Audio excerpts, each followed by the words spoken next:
נכנסת לחדר של הילדים וחשכו עיניי. כל החדר משחקים זרוקים ואין מקום ללכת, לזוז. והלב שלי מתחיל לדפוק מרוב עצבים, מרגישה גלי חום בגוף והעיניים נפתחות לרווחה. והכעס מתחיל להציף אותי ואני מרגישה שאני מתחילה לאבד שליטה על הרגשות שלי והתחושות שלי. ורק מהמחשבה שצריך עכשיו למיין, לאסוף, לסדר, להרים, להתכופף, רוצה לצעוק.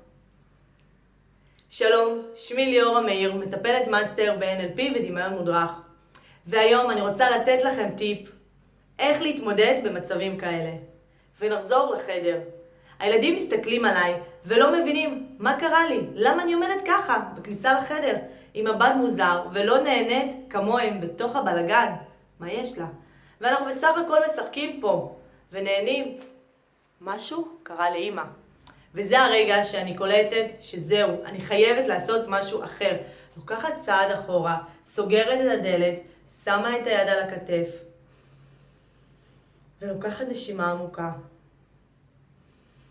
ולוקחת עוד נשימה עמוקה ומתמלאה באנרגיות ומחייכת ומורידה את היד מהכתף ופותחת את הדלת בהתלהבות ואומרת, יואו, איזה כיף לכם, כמה משחקים יש לכם, תעשו מקום, אני רוצה לשחק איתכם.